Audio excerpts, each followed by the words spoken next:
ధన్యవాదాలు. మీకు హృదయపూర్వక నమస్కారం తెలియజేస్తాను అధ్యక్ష.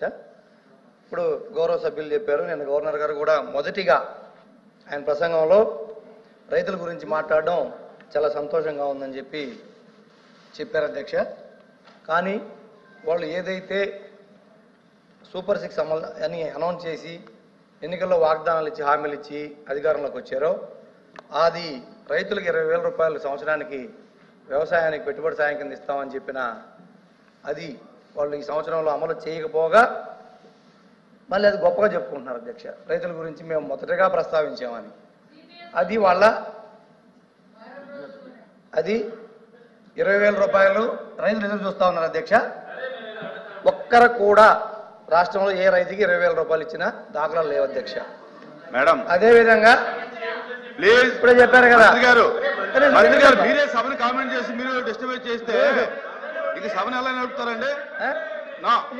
మేడం గారు మీరు అధ్యక్ష నేను చెప్పేది వాళ్ళు చెప్పారు కదా అధ్యక్ష, గవర్నర్ బుక్ లో ఉన్నాయే మాట్లాడమన్నారు. అయ్యే మాట్లాడతా, దయచేసి వినండి. దాంట్లో ఏదన్నా డీవియేషన్ ఉంటే నేను ఆన్సర్ చెప్తాను, నాది ఏదన్నా పొరపాటు ఉంటే నేను సరిదిద్దుకుంటాను. దయచేసి వినండి. ఇది క్లియర్గా రైతుల్ని మోసం చేశారు అధ్యక్ష. గవర్నర్ ప్రసంగంలో అది లేదు అధ్యక్ష. రెండోది యువత ఉద్యోగాలు 20 లక్షల ఉద్యోగాలు ఇస్తాము అని చెప్పి ఈ ప్రభుత్వం హామీ ఇచ్చి వాళ్ళ సూపర్ 6లో పెట్టేసి అధికారంలోకి వచ్చింది అధ్యక్ష. ఈ సంవత్సరం దాదాపు 9 నెలలు 10 నెలలు అయిపోయింది అధ్యక్ష. ఈ ప్రభుత్వం వచ్చి 20 లక్షల్లో దాదాపు 4 లక్షల ఉద్యోగాలు ఇస్తామని హామీ అధ్యక్ష. ఫస్ట్ ఇయర్ లో ఒక్క ఉద్యోగం కూడా ఇచ్చిన పాపాన పోలేదు అధ్యక్ష. ఒక్క నోటిఫికేషన్ లేదు అధ్యక్ష. ఇప్పటికీ రాబోయే ఇస్తామని చెప్తున్నారు కానీ ఈ 10 నెలల్లో జరిగింది లేదు అధ్యక్ష. ఇంకొకటి నిరుద్యోగులకు మొత్తానికి 3,000 రూపాయలు భృతి ఇస్తామని చెప్పారు అధ్యక్ష. నిరుద్యోగ భృతి ప్రస్తావనే లేదు అధ్యక్ష. అక్కడ అసలు ఈ గవర్నర్ ప్రసంగంలో నిరుద్యోగ భృతి ప్రసంగమే లేదు, ఉండదు. ఎందుకంటే వాళ్ళు హామీలు అమలు చేసే ఆలోచనలు లేరు అధ్యక్ష. ఉద్యోగాలు, నిరుద్యోగ భృతి, వ్యవసాయం ఇవన్నీ పక్కన పెడితే విద్యా విధానంలోకి వచ్చేటప్పటికి అధ్యక్ష వీళ్ళు చాలా గొప్పగా చెప్పుకుంటున్నారు అధ్యక్ష. అసలు సాఫ్ట్వేర్ పితామోహం మేము, సాఫ్ట్వేర్ తీసుకొచ్చింది మేము ఈ రాష్ట్రంలోకి అని చెప్తున్నారు అధ్యక్ష. గత ప్రభుత్వంలో ఇంగ్లీష్ మీడియం తీసుకొస్తే ఈరోజు సాఫ్ట్వేర్ ఉద్యోగాలు, తెలుగు మీడియం చదువుకున్న వాళ్ళకి సాఫ్ట్వేర్ ఉద్యోగాలు వస్తాయి అధ్యక్ష. ఈరోజు ప్రపంచంతో పోటీ పడాలి. వాళ్ళు ముఖ్యమంత్రి గారు చెప్తా ఉన్నారు ఆర్టిఫిషియల్ ఇంటెలిజెన్స్ తెలుగు మీడియంలో ఉందా? గత ప్రభుత్వంలో ఇంగ్లీష్ మీడియం అమలు చేశారు. ప్రపంచంతో పోటీ పడే విధంగా ఆ రోజు విద్యార్థులను తీర్చిదిద్దడానికి LKG నుంచే ప్రణాళికలు చేశారు. ఈ రోజు మీరు తెలుగు మీడియం అమలు చేస్తారా, ఇంగ్లీష్ మీడియం అమలు చేస్తారా అనేది క్లారిటీ లేదు గవర్నర్ స్పీచ్ లో. తెలుగు మీడియమా, ఇంగ్లీష్ మీడియమా? సభ్యులు క్షమించాలి అధ్యక్ష. ధన్యవాదాలు. ఇక్కడ తెలుగును అవమానించడం అధ్యక్ష. తెలుగు చదువుకుంటే సాఫ్ట్వేర్ ఉద్యోగాలు వస్తాయా అని అడగడం అన్నది నిజంగా అబ్జెక్టబుల్ అధ్యక్ష. ఏం తెలుగు చదువుకున్న వాళ్ళు కలెక్టర్లు కాలేదా? తెలుగు చదువుకున్న వాళ్ళు ఇంకా పెద్ద పెద్ద పొజిషన్ లో లేరా? తెలుగు వాళ్ళు ఈ రోజు ఢిల్లీలోని పెద్ద పెద్ద పొజిషన్స్ లో లేరా అధ్యక్ష? తెలుగు మీడియంలో చదువుకున్న వాళ్ళందరూ కూడా ఈ రోజు మంచి మంచి పొజిషన్స్ లో ఉన్నారు. తెలుగు చదువుకుంటే సాఫ్ట్వేర్ ఉద్యోగాలు రావు అన్న పదాన్ని అతను ఇత్తుడా చేసుకోవాలి అధ్యక్ష. ఇత్తుడా చేసుకోవాలి అధ్యక్ష. చేయమని అధ్యక్ష. అది ఓడు. తెలుగుని గౌరవించే ఎవరైనా తెలుగు ప్రజలుగా, తెలుగు రాష్ట్రాల్లో ఉండి, తెలుగు శాసన మండలి సభ్యులుగా ఉండి, తెలుగు రాష్ట్రాల్లో శాసన మండలి సభ్యులుగా ఉన్న వాళ్ళు తెలుగును అవమానించడం అన్నది నిజంగా చాలా దురదృష్టకరం అధ్యక్ష. దీన్ని మీరు ఎట్టి వేస్తున్నా విత్డ్రా చేసుకోవాలి అధ్యక్ష. కోర్సు విత్డ్రా చేసుకోవాలి, లేకపోతే మీరైనా విత్డ్రా చేయాలి. చెప్పండి. నేను కూడా తెలుగు మీడియం చదువుకున్నా అధ్యక్ష.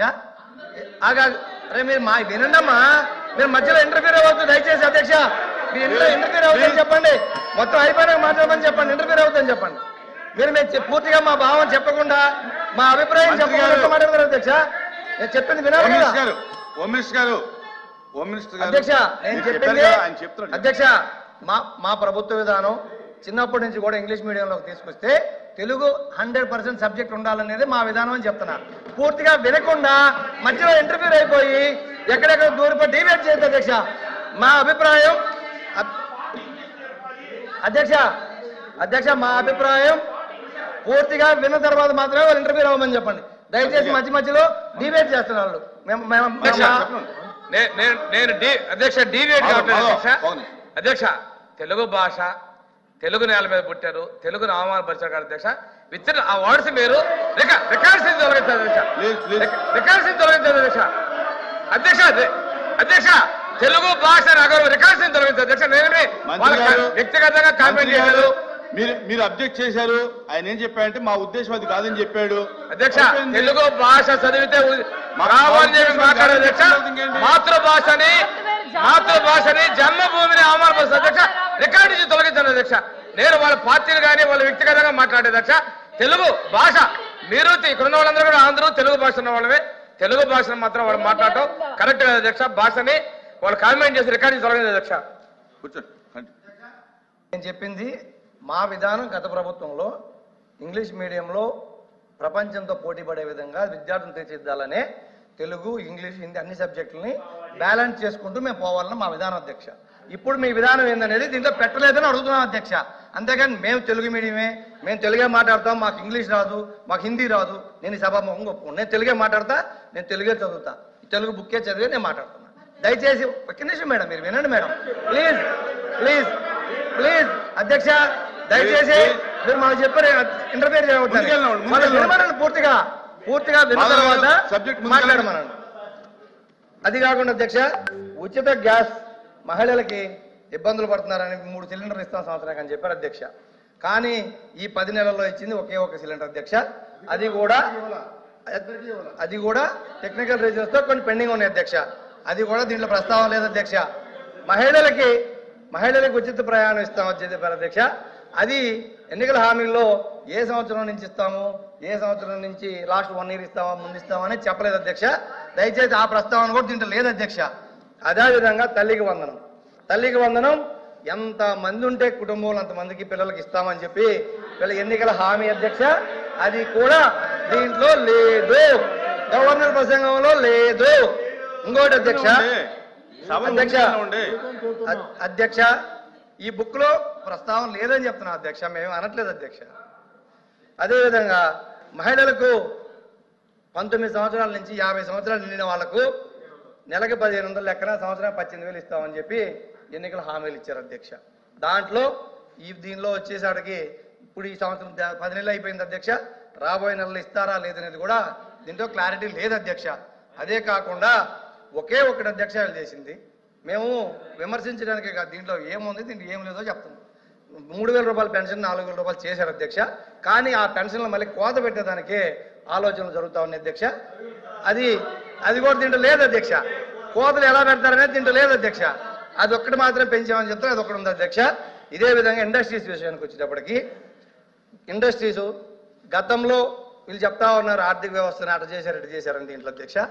మేమందరం ఇదే సభ కూడా సాక్ష్యం అధ్యక్ష. 2014 నుంచి 19 వరకు ఇండస్ట్రియల్ ఇన్సెంటివ్స్ ₹1 ఇవ్వలేదు. కావాలంటే రికార్డులు పరిశీలించుకోవచ్చు మంత్రులైనా ఎవరైనా సరే.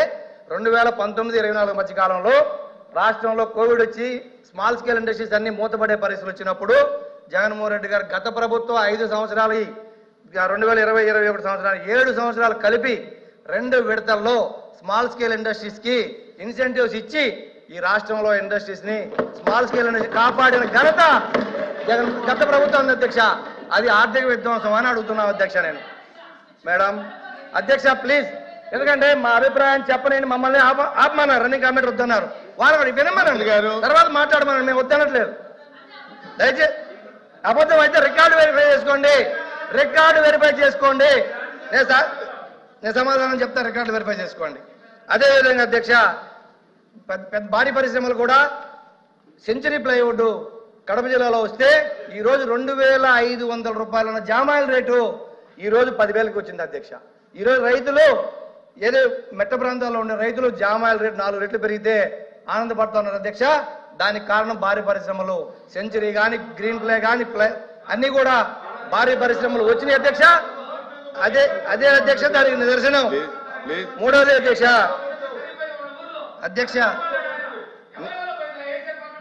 ఏంది మేము చెప్తాం, అది కూడా చెప్తాం అధ్యక్ష. కొనసాగనే ఉండే మంత్రులు కూడా ఇలా అట్లా అయితే ఎట్లా సార్ అధ్యక్ష? అధ్యక్ష మేము పెట్టినవి చెప్తున్నాం అధ్యక్ష. మంత్రి గారు మేము చేయని చెప్పట్లేదు, మంత్రి గారు. చేసినవి చెప్తున్నాం. మేము మాధవ్. చేసినవి చెప్తుంటే మీరు బాధపడితే ఎట్లా అధ్యక్ష? మంత్రి గారు మీరు ఏదైనా అదే విధంగా చెప్పదలుచుకుంటే అధ్యక్ష అవకాశం ఇస్తే చెప్పండి. ఇండస్ట్రీస్ రావాలి అంటే అరే అధ్యక్ష ఇండస్ట్రీస్ రావాలి అంటే మీరు వినండి. ఇండస్ట్రీస్ రావాలి అంటే వాళ్ళకి మౌలిక వస్తువులు కావాలి, మౌలిక సదుపాయాలు కావాలి, వాళ్ళకి నేషనల్ హైవేస్ కావాలి, ట్రాన్స్పోర్ట్ ఈజీగా ఉండాలి, పోర్టులు రావాలి, ఎక్స్పోర్ట్స్ ఇంపోర్ట్స్ ఈజీగా ఉంటేనే ఇండస్ట్రీస్ ఇక్కడికి వస్తాయి అధ్యక్ష. అలా అరే అధ్యక్ష లేదు అధ్యక్ష ప్లీజ్ వాళ్ళని ఓపిక తోడమన్నాను, తర్వాత మాట్లాడమన్నాను. మీరు కంటిన్యూ చేయండి. ఇండస్ట్రీస్ రావాలంటే ఇండస్ట్రియలిస్టులకి అధ్యక్ష ఇవి కావాలి అధ్యక్ష. ఇండస్ట్రియలిస్టులకి అవకాశాలు ఇస్తేనే వాళ్ళు వస్తారు అధ్యక్ష. కానీ గత ప్రభుత్వం చెప్పారు కదా, ఆ గత ప్రభుత్వంలో ఎటువంటి పర్మిషన్లు కానీ, ఎటువంటి ల్యాండ్ అక్విజిషన్ కానీ, ఎటువంటి డిపిఆర్లు కానీ లేవు అధ్యక్ష. దానికి సాక్ష్యం నేను మా రామాయపట్నం పోర్టు వచ్చిన తర్వాతే ఇండోసోల్ 4,800 ఎకరాలు అక్వైర్ చేసి ఇండోసోల్కి ఇచ్చాం. మీరు చెక్ చేసుకొని కావాలని రామాయపట్నం పోర్టు పక్కన రామాయపట్నం పోర్టు శంకుస్థాపన మీరు చేశారు, మేము చేశాం. తేడా ఏంటంటే మీరు ఎటువంటి పర్మిషన్లు కానీ ఈవెన్ నవయోగ దగ్గర ఎన్ఓసి కూడా తీసుకోకుండా మీరు శంకుస్థాపన చేస్తే ఆడ పోర్టుకు పర్మిషన్ లేకపోతే జగన్మోహన్ రెడ్డి గారి ప్రభుత్వం వచ్చిన తర్వాత నవయోగాల దగ్గర ఎన్ఓసి తీసుకొని పోర్టు ల్యాండ్ అక్వైర్ చేసి దానికి 3,600 కోట్ల రూపాయల నిధులు కేటాయించి ఆ పోర్టుని 1,600 కోట్ల రూపాయల నిధులు వినియోగించి ఆల్రెడీ పోర్టు సగం పూర్తయింది అధ్యక్ష. అది అయ్యింది కాబట్టే మాకు ఇండోసోల్ వచ్చింది అధ్యక్ష. ఈ రోజు అధ్యక్ష మాధవ్ గారు ఉండండి. అధ్యక్ష రామాయపట్నంలో పోర్టు 18లో శంకుస్థాపన చేశారు అధ్యక్ష. ఆ తర్వాత ఏషియన్ పల్ప్ ఇండస్ట్రీ 24,000 కోట్ల రూపాయల లక్షల కోట్ల పెట్టుబడి తీసుకొస్తే తరివేసింది వీళ్ళు కదా. వీళ్ళ వల్ల లూలు ఏంటంటే పరిశ్రమ తరలిపోలేదా? మన రాష్ట్రంలో పుట్టిన అమర్రాజా పరిశ్రమ తరలిపోలేదా? వీళ్ళు ఇండస్ట్రీ గురించి మాట్లాడతారు అధ్యక్ష. వీళ్ళు ఈ రోజు మాట్లాడతారు. ఆ పోర్టుని చెప్పండి. మీ ఏటు ఎవరు తీసుకున్నారు ఈ రోజున? మీ సుబ్బారెడ్డి. మీరు ఏం చెప్పదలుచుకున్నారు చెప్పండి. అదేనండి, మీ వల్ల పరిశ్రమలు జరిగిపోతే మీరు నీతులు మాట్లాడతారని చెప్తా ఉన్నాను. సిగ్గు లేకుండా కందుకూరు ప్రాంతంలో పెట్టినటువంటి ఏషియన్ పల్ప్ ఇండస్ట్రీ తరలిపోయిన కారణం మీరు కదా. ఆ రోజు పోర్టును రద్దు చేసిన మీరు కదా. మీ అన్నయ్యలకు అప్పగించుకొని మళ్ళీ కొత్తగా ఏదో మొదలు పెట్టామని చెప్పి చెప్పుకోవడం నిస్సిగ్గుతనంగా మాట్లాడతారు అధ్యక్ష. ఇది చాలా అసత్యాలు చెప్తారు అధ్యక్ష సభకే. ఎల్ఓపి గారు